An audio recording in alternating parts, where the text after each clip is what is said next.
Welcome to STEAM State of Mind, your favorite source for all things STEAM education. STEAM State of Mind. This isn't just science, technology, engineering, arts, and math. It's a state of mind, a different way to approach education in the classroom. STEAM State of Mind. Enjoy these conversations with educators, students, and community members as we explore what it means to be in a STEAM state of mind. STEAM State of Mind. So we are coming to you from Kettering. I am Kari. And I'm Bern. And this is STEAM State of Mind. Welcome back, Bern. We had a bit of a hiatus with our winter break. I know. I'm really happy to be back and just getting back into a routine again. It's Absolutely. kind of good, not just for adults, but for the kids too. Absolutely. And so today we're going to talk about something really interesting, assessments. And, before we kind of get into talking about, how we assess students here in the good old US of A and that kind of thing, what are some of the challenges from your point of view when you're talking about the need on the part of students and teachers and parents to see grades? And how does that kind of fit in or not fit in with the whole STEAM mindset? So the biggest challenge is the perception that we need to have a grade for everything we do, and the perception that a grade actually, a letter A, B, C, or D, or F actually tells us how a child is doing. And when I'm working with teachers and collaborating with teachers, and we go through and they get all excited about everything, and then the question comes, well, I need grades. Like I need to grade the child on how they did on this project or this? Right. Okay. I need a grade to put in we have Power School and, the grade book, whatever you want to call it. Reflecting on, okay, well, what is a grade? And what's the purpose? What's the meaning of a grade? And does that go along with the STEAM mindset? Because when we are grading, grades are, in my opinion, are assessments. I don't even want to call them grades. Assessments are used to see how the student is progressing and what are their needs and what do they, how can we address those needs? So let's take a break from the podcast for a minute. And I want to talk about what Matthew Lynch says about what an assessment really is. And so he defined the purpose of assessment in an article he wrote for the Advocate webpage as the purpose of assessment is to gather relevant information about student performance or progress, or to determine student interest to make judgments about their learning process. After receiving this information, teachers can reflect on each student's level of achievement, as well as on specific inclination of the group to customize their teaching plans. So the purpose of an assessment, according to Matthew Lynch, is not just to put a grade on how the student's performing, but it directs how the teachers plan their teaching. Now back to the podcast.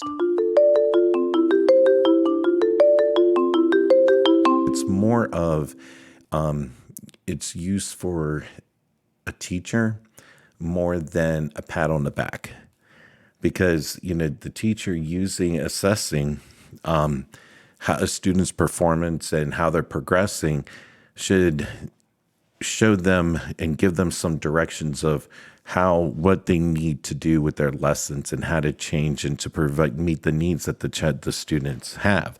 And so STEAM education does a great job with, meeting so many different needs. It's for all people if you have a STEAM mindset, but the grades just don't quite fit into the purpose of assessment, where we have taken something that is supposed to help students and to help the teachers, to see how they're progressing and that type of thing. What do we need to do to help them? And it's changed into this, my child needs an A.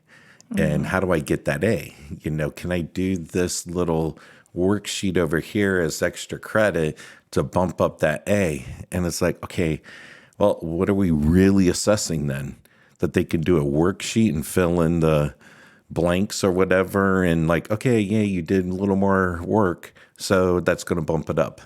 But does that really tell me how the student's progressing or where they are at different standards? Yeah. Well, let's back up a little bit. So I'm hearing you, but I think underlying this is, I don't think you as an educator think we should just throw out assessments, correct? Oh, absolutely not. We have to have assessments. Right. So talk a little bit about, this idea that maybe assessments don't really fit into the STEAM mindset versus assessments do have a place in the classroom and a place in our schools. Yeah, so you're asking two different things. Just what I've heard from this question, and one is the purpose of an assessment, and then the purpose of grades. Right. Because assessment is,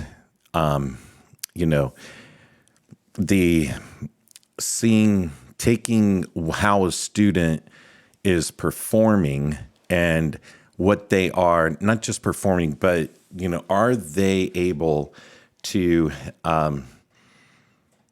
prove that they have mastered different skills and different the standards, and are they progressing in the way that is expected of them, and assessing it. So there's like formative assessment, and then there's summative assessment. So the formative assessment is like that process, and it's the whole the journey. It's the path to get to mastery of our standards. And so a lot of times we put grades on that formative assessment. Well, in my opinion, and in some other people's opinions, that should not be, you shouldn't be grading. So what I tell teachers sometimes, just think about if you got a football team together and you went ahead and you played a scrimmage before the season. You're just trying to work out, okay, whose strengths, weakness, what do we need to work on? What do we need to do? That kind of thing. And you have a score, you scrimmage another school, you have a score, and then that score goes on your, chances of going to the playoffs. Right. Okay. Is that fair? No, because you're testing things, you're trying things out, you're learning, you're seeing what's working, what's not working. Right. What can we improve upon? What can we learn? Right. So scrimmages are like formative assessments, that type of thing. And then even, so is it, I don't know if we want to call it fair, but is that really a good assessment?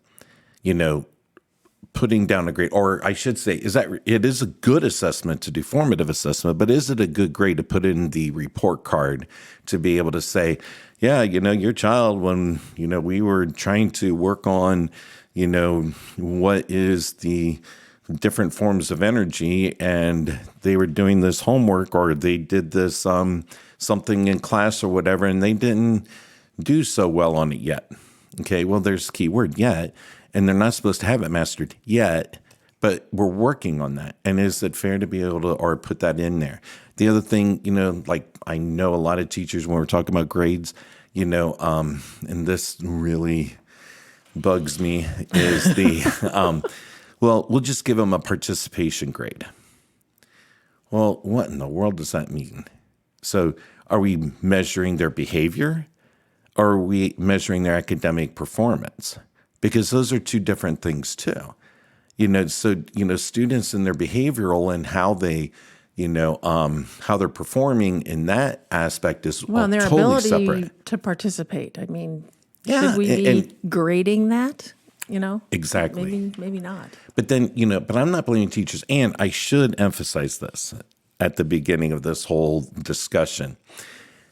As a classroom teacher, I have probably done everything that I shouldn't have done, and worked through this whole process. This was a learning path for me. If you would have assessed me sometimes on how I was assessing and grading kids, I would give myself an F at some points in my educational career, And so I'm not saying, oh my gosh, these other people who are doing this, they're doing it wrong, or they're doing it wrong, yeah. or it's terrible or whatever, because I've probably done most of it myself.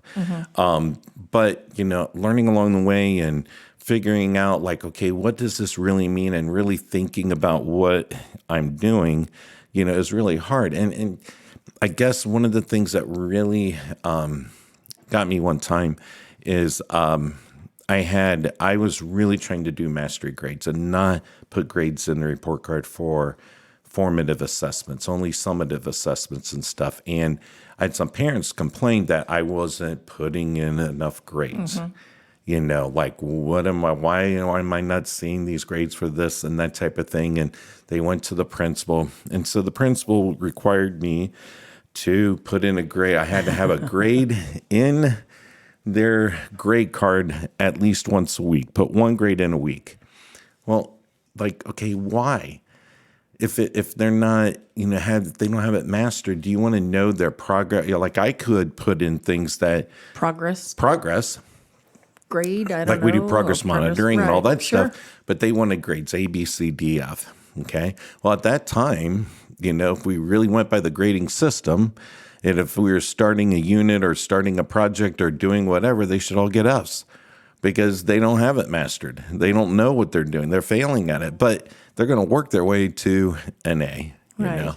So it's just some of these things are just, it's that parental pressure. It's that pressure that, through the administrators and this whole evaluation system of the grades and putting that in there. Because, think about it, like, they have weighted grades in the high school, right? A lot of times. And so who has the highest GPA? Yeah, that path to valedictorian that you have to plan it. You have to. Right. Yeah. But is that the right goal? I don't know. That's probably a whole nother. Yeah, that's true. All right, topic. let's go back. So let's talk about how does Kettering report student performance and student progress, and are those two different things? So how do we do that here in Kettering? So in Kettering, in the elementary, I am not as familiar. I think I know the high school and the middle school, how they do it. But in the elementary, we do the ES and U for the primary grades, and then the letter grades for the intermediate grades. And so the ES and U is like, excellent, satisfactory, needs improvement, I think it is, or an unsatisfactory. And then the letter grades, A, B, C, D, F. Okay. And so those, that's how we report to parents. That's how we say, this is how your child is progressing. What does that mean? Right. Well, but think about let's just look at the letter grades. Yeah. What's a C? A C. A C is like a satisfactory. Okay. Yeah. And, average. So the majority of our students, if we go by the letter grade system, the high majority of our students should be receiving all C's because that is what your average, let's say your fifth grade, that's what your average fifth grade student should be performing at. Okay. Now, that doesn't happen. And believe me, I was in the classroom for 26, 7, whatever years, I forget. And, what happens is that, parents like, if it's not an A, or the student thinks they're not doing a very good job if they don't get an A or whatever. Now, it'd be great if we could go ahead and we work our way to the students working at a satisfactory level and that they have mastered the skills for that, what's expected of them. Let's put it that way.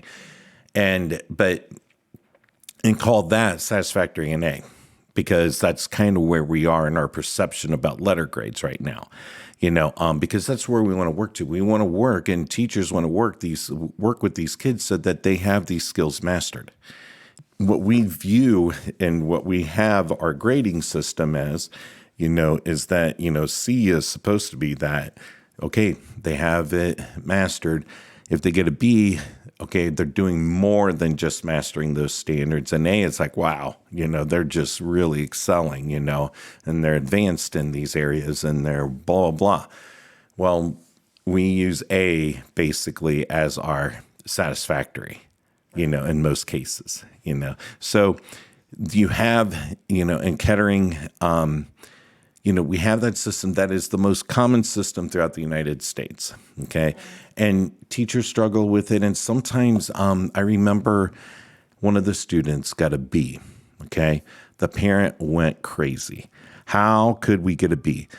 And, it caused all kinds of problems. Like they wouldn't, it was a mess. And it's like, but that's what, you look at all the data that we have and whatever. Well, this teacher, finally the principal came down and just said, just give her an A. Oh. And the teacher was like, what? I'm not going to do that. And he was like, there's no way I'm going to, just because that's not what. And she was like, well, come on, just do it so we can just move on. And she actually said something that made sense. These grades really don't matter. Mm-hmm. It's in elementary, okay, what's an A and a B and what are we fighting for and that kind of thing. But then on the teacher's side, it's like, okay, what are we, is this ethical or is this whatever? Toward? Yeah. And so, so it's hard all across the board, grades and how it's perceived. So we give at the elementary, we'll just talk elementary. So you get a report card 4 times a year, right? Right. So should we be looking at changing the way we grade based on whether it's your first quarter, your second quarter, your third quarter, or your fourth? Should it be progressive? In other words, should we be looking at report cards that are more formative in those first couple of quarters and summative as you get toward the end of the school year when you maybe would hope the child had mastered all that foundational education they've learned through that school year? Do we need to look at a different way of wish we could assessing, of doing report cards through the year? Right. I wish that we could just totally, we'd have to train so many people. Oh, yeah.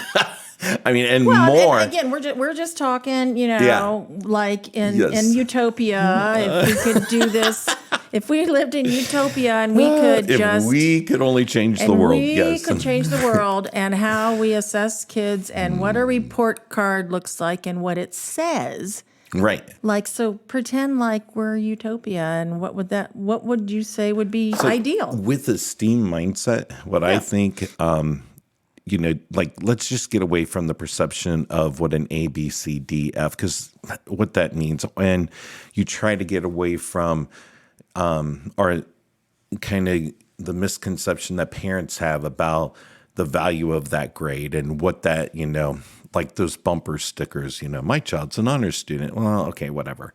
You got you lots of educating to do there, son. Yeah.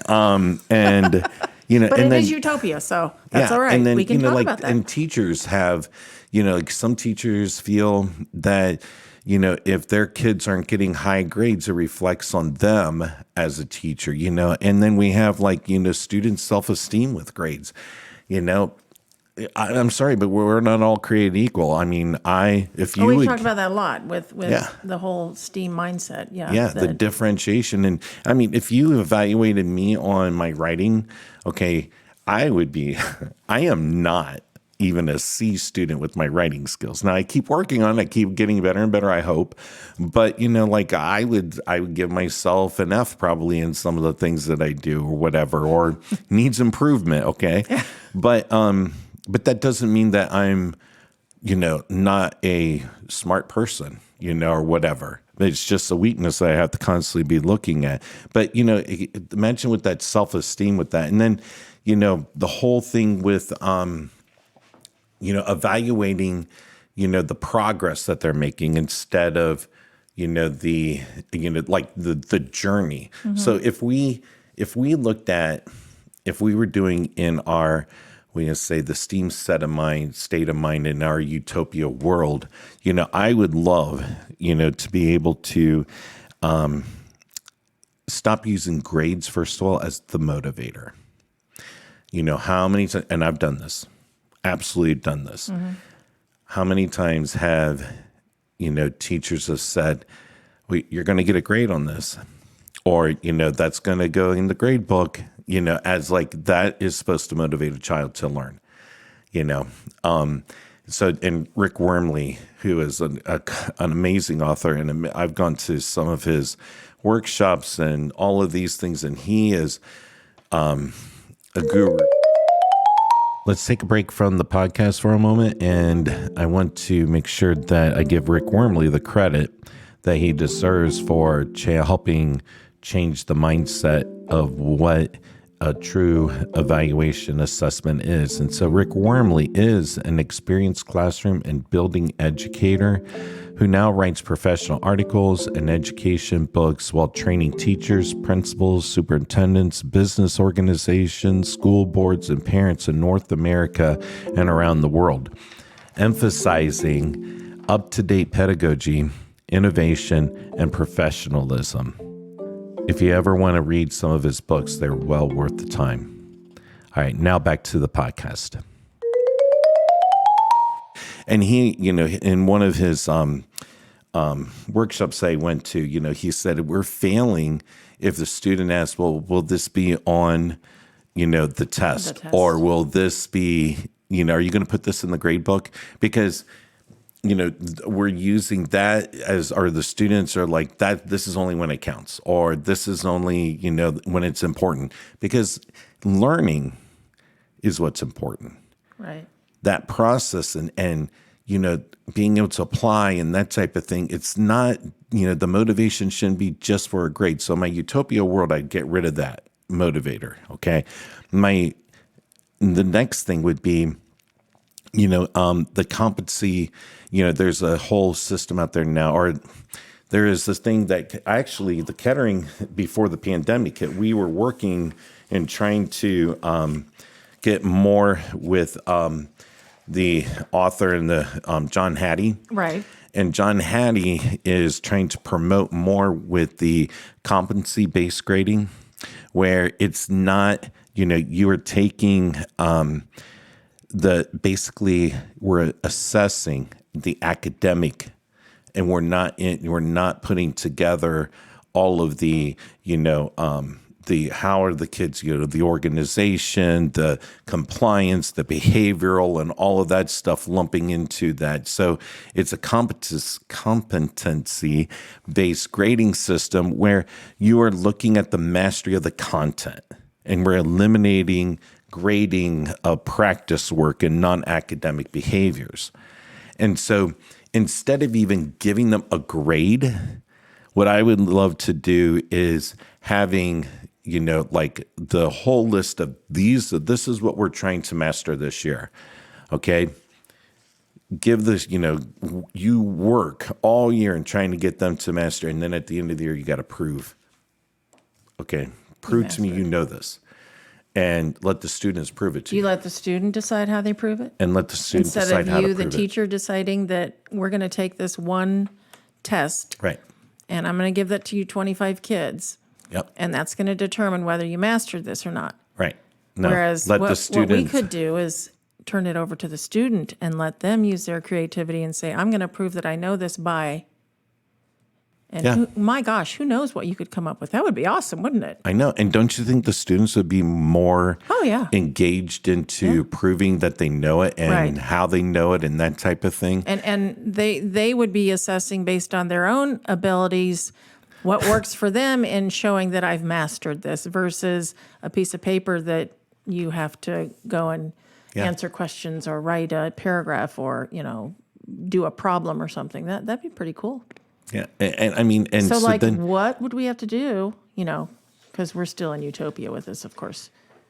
So how could we ever move toward that? Because we are such a society that is, just hinged on those grades, and I need to see the grade, and I need to see how I did.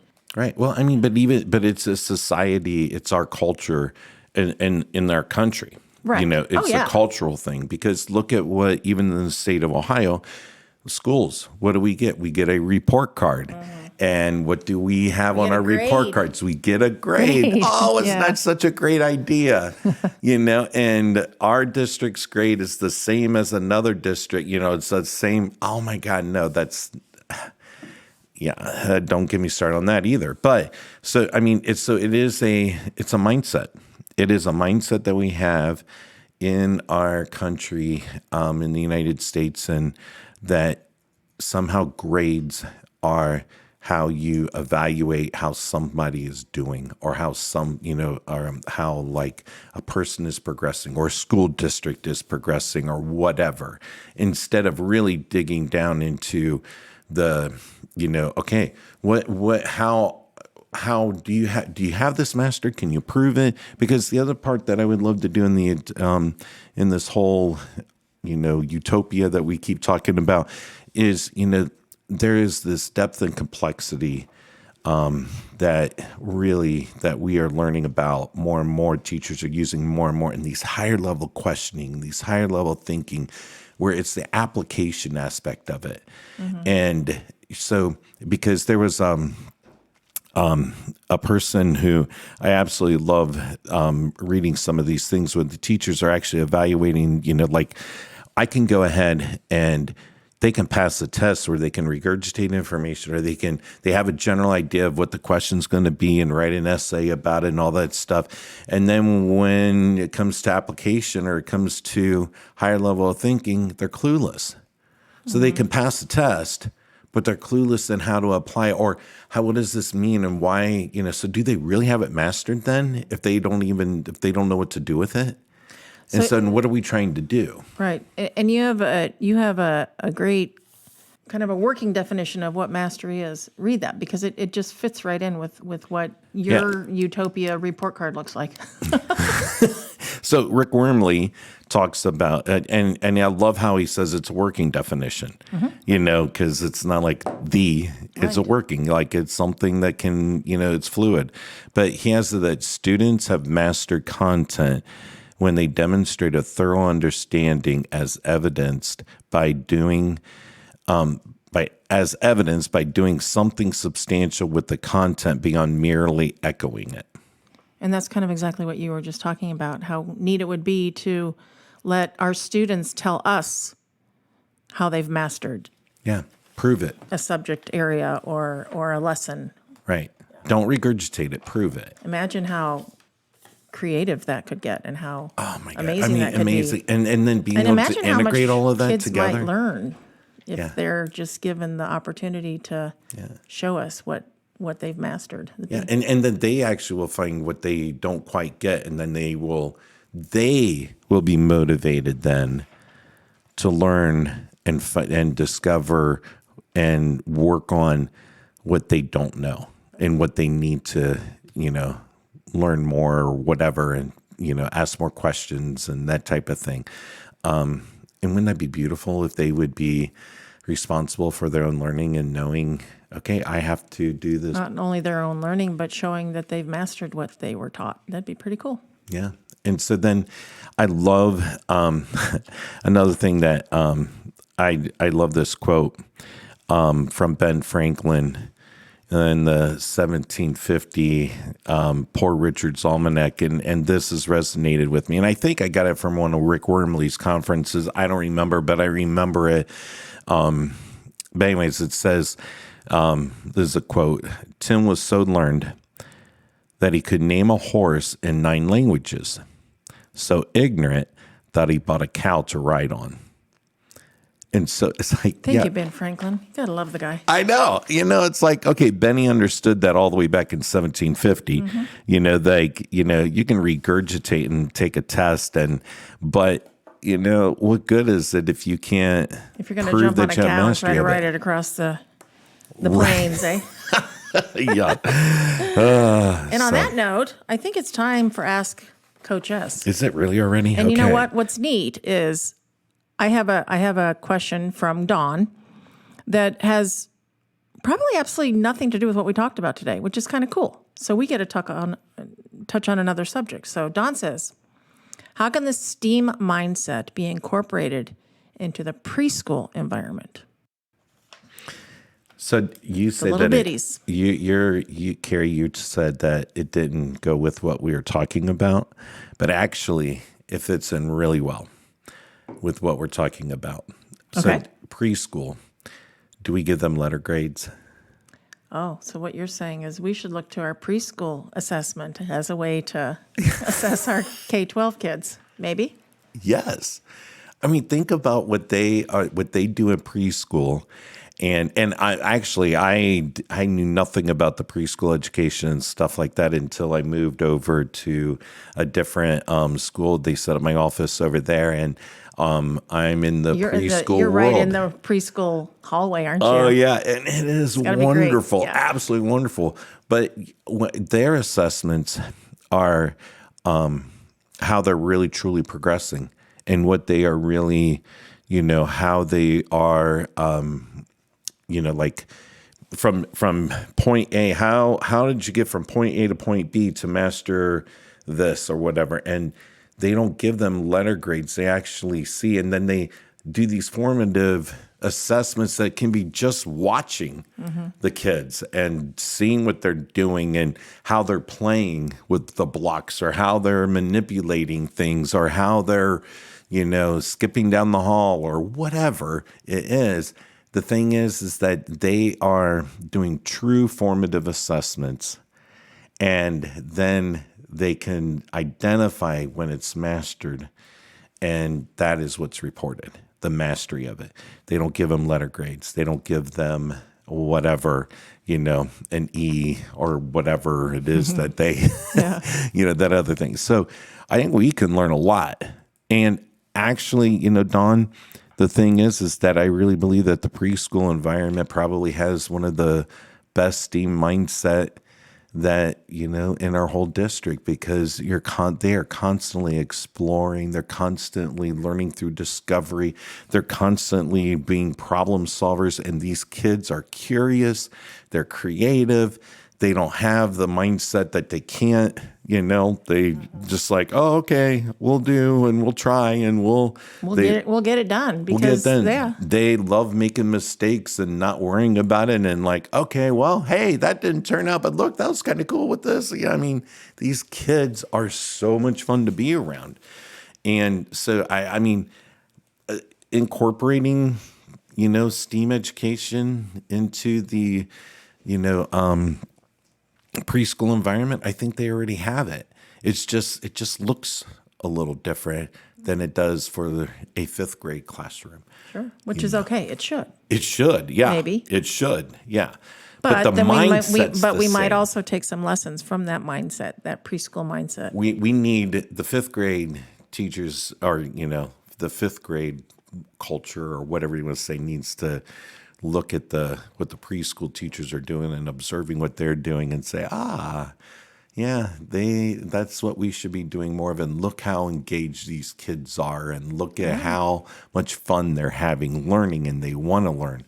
That's the STEAM Sounds like state we of need mind. to get a couple of preschool teachers on this podcast. You know what? That would be fun. Yeah, it would be. That would be. That is a good idea. From the horse's mouth, we can find out how they incorporate STEAM into their environment every day. Awesome. All right. Awesome. This was fun Great getting back chatting with together you. again. It was great getting Yes. back together. Great chatting with you. And we'll do it again real soon. Okay, looking forward to it.